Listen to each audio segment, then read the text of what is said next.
कहानी की शुरुआत होती है मैलरी नाम की एक लड़की से, जो कि एक पेंटिंग बना रही होती है।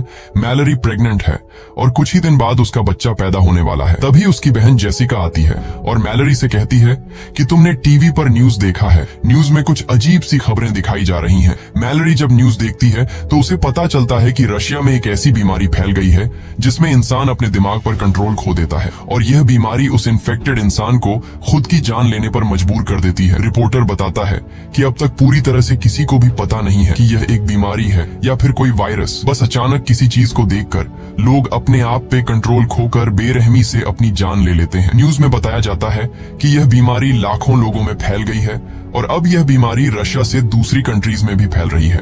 लेकिन मैलरी इस न्यूज को इग्नोर करके जेसिका के साथ अपनी प्रेगनेंसी चेकअप के लिए हॉस्पिटल चली जाती है। वहां डॉक्टर उसे खुशखबरी देती है कि बच्चा बिल्कुल ठीक है और जल्द ही वो मां बनने वाली है। ये सुनकर मैलरी खुश हो जाती है और वापस घर लौटने लगती है। लेकिन हॉस्पिटल से निकलते वक्त मैलरी की नजर एक लड़की पर पड़ती है जो अपने सिर को जोर जोर से सामने के शीशे से मार रही होती है। ये देखकर मैलरी घबरा जाती है और जल्दी जाकर जेसिका के साथ कार में बैठ जाती है। मैलरी जेसिका से कहती है कि जल्दी चलो, मुझे लगता है कि रशिया का वो खतरनाक वायरस यहाँ भी पहुंच चुका है। बाहर सड़कों पर लोगों में हलचल मच चुकी थी और लोग खुद को मारने लगे थे। जेसिका जल्दी से गाड़ी स्टार्ट करके तेजी से घर की तरफ गाड़ी को भगाती है, लेकिन अब हालात और बिगड़ते जा रहे थे। सड़क पर बहुत सारे एक्सीडेंट होने लगते हैं। ये देखकर मैलरी बहुत ज्यादा डर जाती है और तभी ड्राइव करते हुए जेसिका कुछ ऐसा देख लेती है जिससे उसकी आंखों का कलर चेंज हो जाता है। अब जेसिका अपने आप पर कंट्रोल खोकर कार की स्पीड बढ़ा देती है और सामने से आने वाली गाड़ियों से खुद का एक्सीडेंट करवाने लगती है। मैलरी उसे ऐसा करने से रोकती है पर जेसिका नहीं रुकती, जैसे किसी ने उसके दिमाग पर काबू कर लिया हो। और तभी कार एक दूसरी गाड़ी से टकराकर इनका एक्सीडेंट हो जाता है। लकीली इस एक्सीडेंट में दोनों बच जाती हैं और दोनों गाड़ी से बाहर निकल आती हैं। लेकिन इससे पहले कि मैलरी कुछ समझ पाती, तभी वो देखती है कि उसकी बहन जेसिका एक ट्रक के सामने आकर अपनी जान दे देती है। मैलरी अपनी आंखों के सामने जेसिका की इतनी भयानक मौत देखकर बहुत ज्यादा डर जाती है। लेकिन हालात कुछ ऐसे थे कि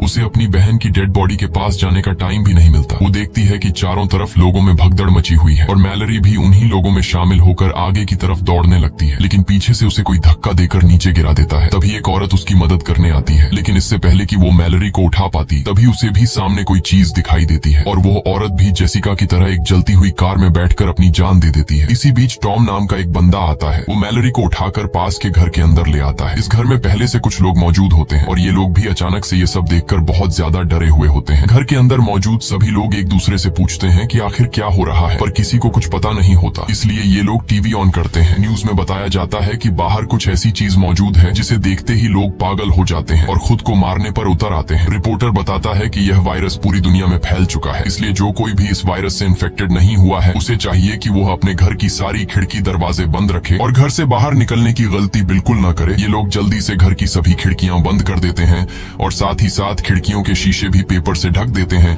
ताकि बाहर मौजूद उस राक्षस की नजर अंदर इन पर न पड़ सके। इसी तरह से 3 दिन बीत जाते हैं, लेकिन अभी तक किसी को समझ नहीं आता कि यह सब क्या हो रहा है। ये सभी लोग घर में परेशान बैठे होते हैं। तभी बाहर से दरवाजे पर नॉक होता है। एक लड़की जो रो रो कर इनसे रिक्वेस्ट करती है कि प्लीज दरवाजा खोलो। टॉम उस लड़की के लिए दरवाजा खोलने जाता है, पर डगलस उसे दरवाजा खोलने से मना करता है क्योंकि उसे डर था कि कहीं यह लड़की इन्फेक्टेड न हो। लेकिन यहाँ मैलरी डगलस पर बंदूक तान देती है और टॉम को उस लड़की के लिए दरवाजा खोलने को कहती है। टॉम उसके लिए दरवाजा खोल देता है और वो लड़की अंदर आ जाती है। उस लड़की का नाम ओलिम्पिया है और ओलिम्पिया भी प्रेग्नेंट थी। ओलिम्पिया से जब पूछा जाता है कि तुम अपनी आंखों पर पट्टी लगाकर यहाँ तक कैसे पहुँची, तब ओलिम्पिया बताती है कि उसका खाना खत्म हो गया था, इसीलिए वो एक एक करके हर एक घर का दरवाजा नॉक करते हुए यहाँ तक पहुँच गई। यह सुनकर डगलस कहता है कि हम सबका भी भूख से बुरा हाल हो गया है क्योंकि ये लोग भी पिछले 7 दिनों से इसी घर में फंसे हुए हैं। इसलिए ये लोग सोचते हैं कि बाहर से खाना कैसे लाया जाए। हालांकि घर से कुछ ही दूर एक सुपरमार्केट है, लेकिन वहां तक बिना देखे पहुंचना एक बड़ा चैलेंज था। तब इस घर का मालिक कहता है कि घर के बाहर सीसीटीवी कैमरास लगे हुए हैं। अगर हम सीसीटीवी कैमरा के जरिए उन मॉन्स्टर्स का लोकेशन पता लगा लें तो हम उन मॉन्स्टर्स से छिपकर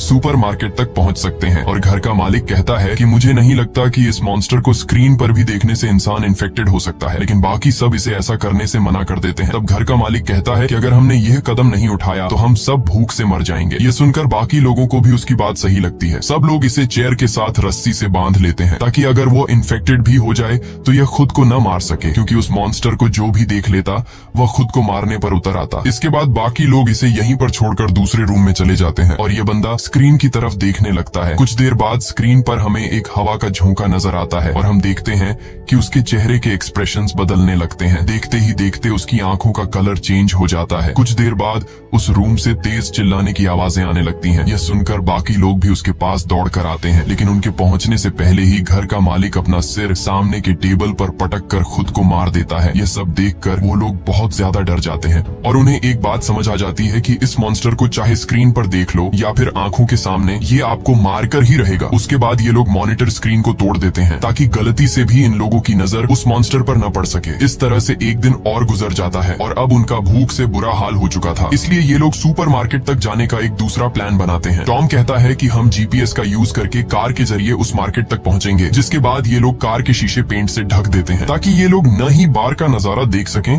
और न ही बाहर से कोई उन्हें अंदर देख सके। जिसके बाद 5 लोग जीपीएस की मदद से गाड़ी लेकर बाहर निकलते हैं और धीरे धीरे बिना आगे की सड़क नजर आए जीपीएस की मदद से आगे बढ़ते हैं। यहाँ हम देखते हैं कि पूरा शहर वीरान हो चुका है। चारों तरफ सड़क लाशों से भरी पड़ी है। कुछ दूर आगे जाने के बाद कार तेजी से वाइब्रेट करने लगती है। कार के सेंसर से पता चलता है कि कार को चारों तरफ से उन मॉन्स्टर्स ने घेर लिया है, लेकिन टॉम हार नहीं मानता और गाड़ी को आगे बढ़ाता है और जैसे तैसे करके ये लोग स्टोर तक पहुंच जाते हैं, जहाँ पर ये लोग अपनी आंखों पर पट्टी बांधकर कार से उतरते हैं और स्टोर के अंदर पहुंच जाते हैं। अंदर आकर ये लोग सबसे पहले खिड़की दरवाजे बंद करते हैं और फिर ये लोग अपनी आंखों से पट्टियां उतार देते हैं। स्टोर में खाने पीने और जरूरत की तमाम चीजें मौजूद थीं, जिसे देखकर वे सभी बहुत खुश होते हैं और हर एक बंदा जितना हो सके उतना राशन इकट्ठा कर लेता है। यहाँ हम मैलरी और टॉम को देखते हैं जो एक दूसरे से बातें कर रहे होते हैं। टॉम एक अच्छा इंसान था और टॉम ने मैलरी की जान भी बचाई थी। उनकी बातों से हमें पता चलता है कि ये एक दूसरे को पसंद करने लगे हैं। इसके बाद ये दोनों भी खुद के लिए जरूरत की चीजें ढूंढने लगते हैं। मैलरी को एक पिंजरे में 3 बर्ड्स मिलते हैं जिन्हें वह अपने साथ रख लेती है और तभी स्टोर का दरवाजा कोई नॉक करता है, लेकिन ये लोग डर के मारे उस आदमी के लिए दरवाजा नहीं खोलते।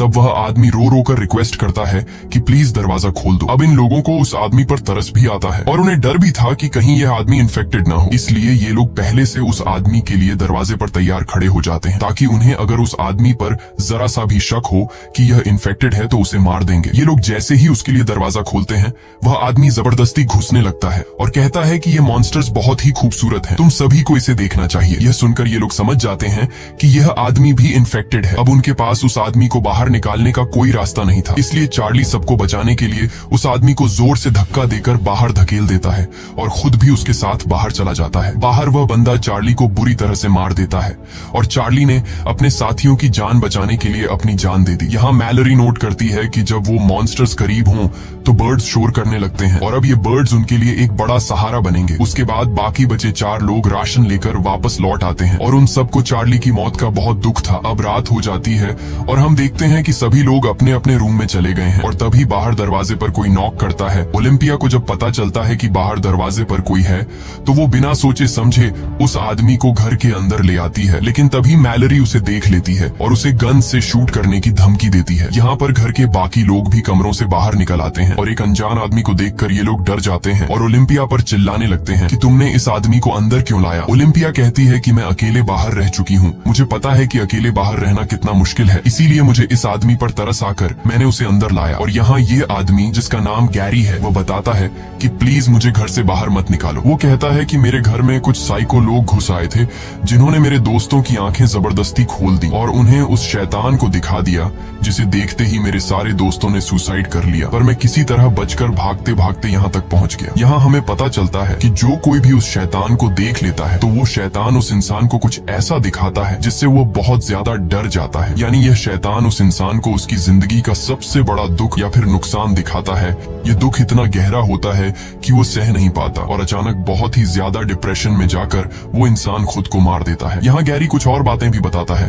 वो कहता है कि उन साइको लोगों की आंखों पर पट्टी नहीं थी बल्कि वो उस शैतान को को देखकर खुश हो रहे थे। गैरी की यह बातें सुनकर हमें पता चलता है कि वो शैतान उस इंसान को नहीं मार पाता जो अपनी जिंदगी में पहले से बहुत ज्यादा दुखी होता है, क्योंकि वो पहले से ही अंदर से टूटा हुआ होता है।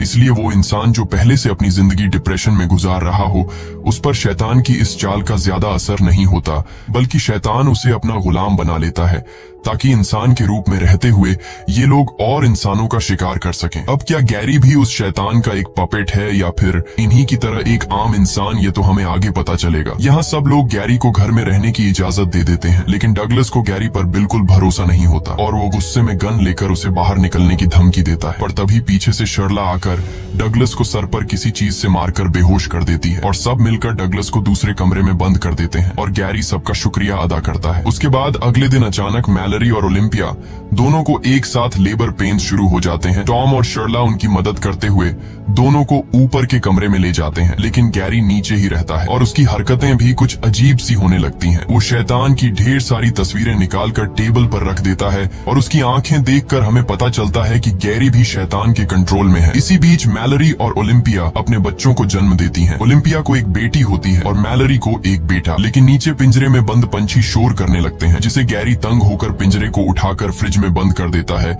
और खिड़कियों पर लगे पेपर्स को उतार देता है। तभी डगलस उसकी हरकतें देखकर समझ जाता है कि वो भी शैतान का एक पपेट है, जो शैतान को देखकर मरते नहीं बल्कि शैतान के कहने पर दूसरों की जान लेते हैं। डगलस चिल्लाकर बोलता है कि मैंने कहा था कि इस बंदे को घर से निकाल दो। डगलस की आवाज सुनकर टॉम नीचे आता है, लेकिन तभी गैरी पीछे से आकर टॉम के सिर पर वार करके उसे बेहोश कर देता है। इसके बाद गैरी डगलस से भी छुटकारा पाने के लिए उसकी तरफ बढ़ता है, लेकिन तभी उसके कानों में बच्चों की आवाजें आती हैं। इसलिए वो डगलस को छोड़कर ऊपर ओलिम्पिया और मैलरी के कमरे में जाता है, जहां वो खिड़कियों पर लगे सभी पेपर्स को हटा देता है और जैसे ही ओलिम्पिया बाहर देखती है वो शैतान के वश में आ जाती है। अब मैलरी को समझ आ जाता है कि ओलिम्पिया अब किसी तरह से खुद को मार कर ही रहेगी, इसलिए वो ओलिम्पिया से उसकी बेटी छीन लेती है और तभी ओलिम्पिया खिड़की से कूदकर अपनी जान दे देती है। उसके बाद गैरी शर्ला को पकड़कर जबरदस्ती उसकी आंखें खोल देता है और वो भी इन्फेक्टेड होकर खुद को खत्म कर लेती है। अब गैरी मैलरी की तरफ बढ़ता है, पर उसने चादर से अपने साथ दोनों बच्चों को छिपा रखा होता है,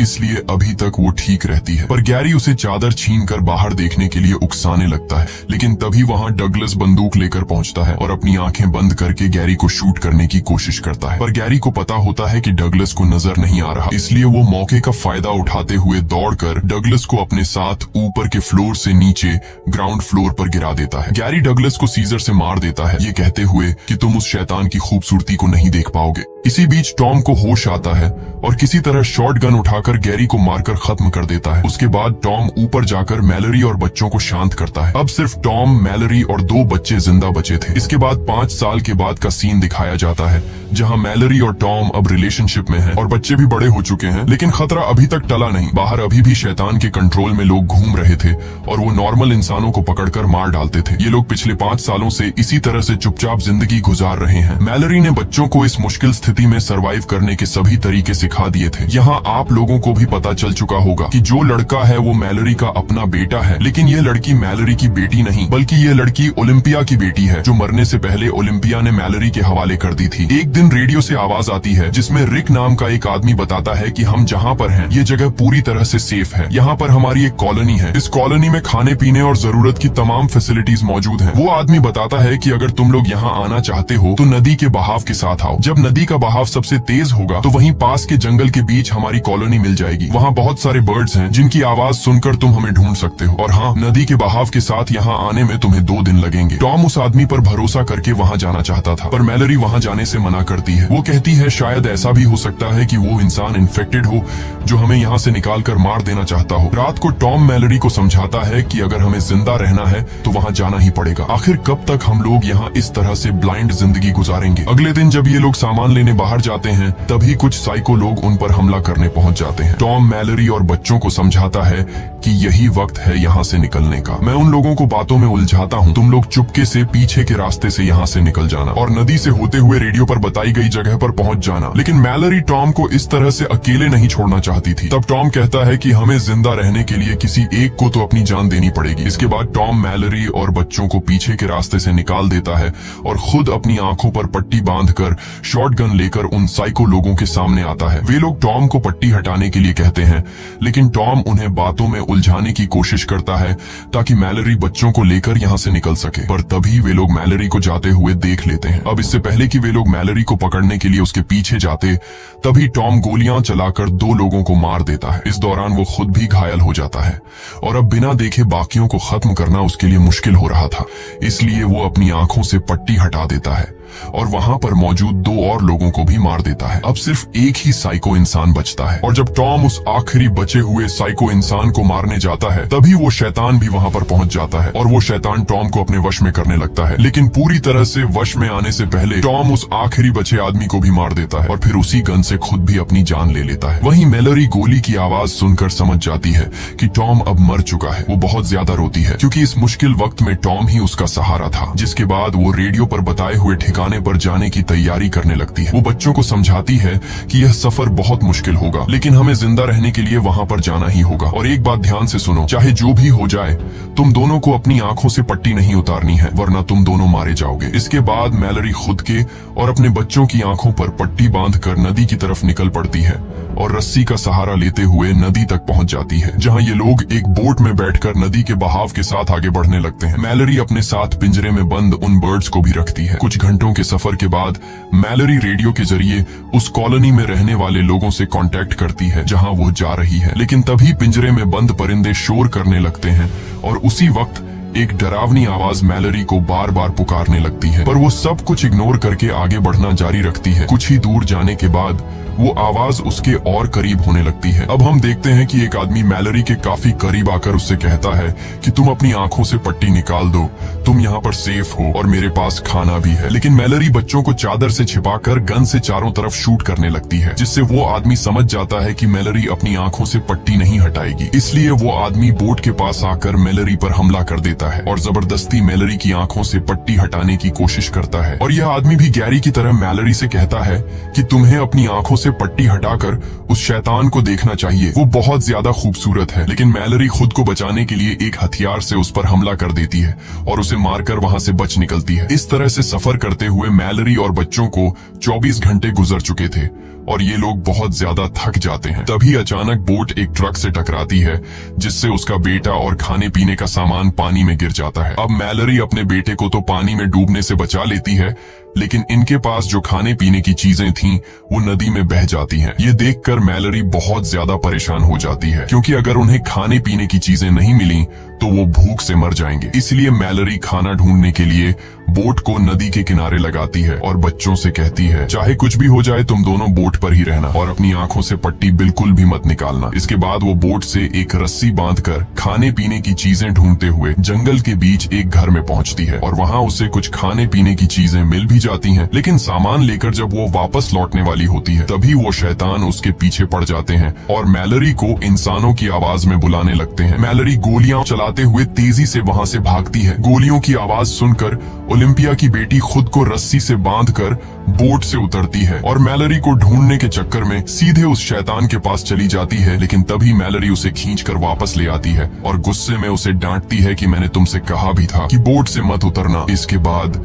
ये तीनों फिर से अपना सफर जारी रखते हैं और अब मैलरी और बच्चे 42 घंटे से लगातार सफर पर हैं। मैलरी बच्चों को समझाती है कि अब नदी में एक ढलान आने वाला है, जिससे पानी का बहाव बहुत तेज हो जाएगा, इसलिए बोट को मजबूती से पकड़ कर रखना। थोड़ी ही दूर आगे जाने के बाद नदी का बहाव तेज होने लगता है। ये लोग मजबूती से बोट को कसकर पकड़ लेते हैं, लेकिन यह रास्ता बहुत ही ज्यादा खतरनाक था। तभी अचानक उनकी बोट पलट जाती है और तीनों पानी में गिर जाते हैं और ये तीनों पानी में बहते रहते हैं। अब मैलरी अपने बेटे को तो पानी में पकड़ लेती है, लेकिन ओलिम्पिया की बेटी को जमीन मिल जाती है और वो मैलरी को पुकारने लगती है। लड़की की आवाज सुनकर मैलरी उसे भी ढूंढ लेती है। इस तरह से उन्होंने अपने सफर का सबसे मुश्किल रास्ता तय कर लिया था और अब उनकी मंजिल काफी करीब थी। थी। ये लोग जंगल में आगे बढ़ते हैं और तभी उन्हें परिंदों की आवाज भी सुनाई देती है, जिस तरह से उन्हें रेडियो में कहा गया था। ये लोग परिंदों की आवाज का पीछा करते हुए उसी डायरेक्शन में जाते हैं, लेकिन तभी वो शैतान भी वहां पहुंच जाता है और उनका पीछा करने लगता है। वो शैतान उन्हें अपनी आंखों से पट्टी हटाने के लिए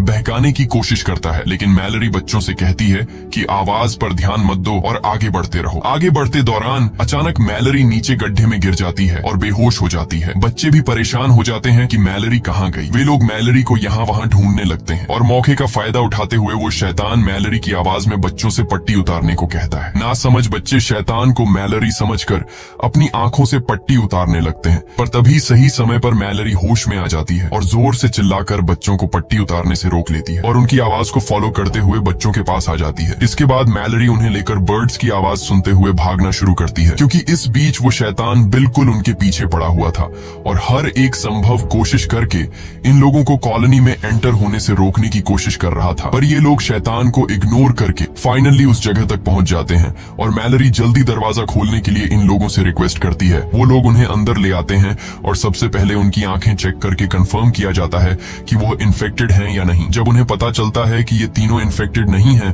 तो वो लोग उन तीनों को कॉलोनी के अंदर ले आते हैं। मैलरी अपनी पट्टी हटाकर देखती है कि ये एक ब्लाइंड स्कूल है जहाँ ज्यादातर लोग देख नहीं सकते और इसलिए वो शैतान उनका कुछ नहीं बिगाड़ सकता। यहाँ मैलरी की मुलाकात रिक नाम के एक बंदे से होती है। ये असल में वही बंदा है जिसने रेडियो के जरिए मैलरी और टॉम को इस जगह का लोकेशन दिया था। यहाँ बहुत सारे बर्ड्स भी पाले जाते हैं ताकि खतरे की वार्निंग उन्हें मिलती रहे। मैलरी भी पिंजरे में बंद उन परिंदों को आजाद कर देती है। इसी के साथ ये कहानी खत्म हो जाती है। अगर आपको वीडियो अच्छी लगी हो तो हमारे चैनल को सब्सक्राइब और वीडियो को लाइक जरूर कीजिएगा, और अगर आपको इस मूवी का सेकंड पार्ट देखना है तो कमेंट में पार्ट 2 लिखें।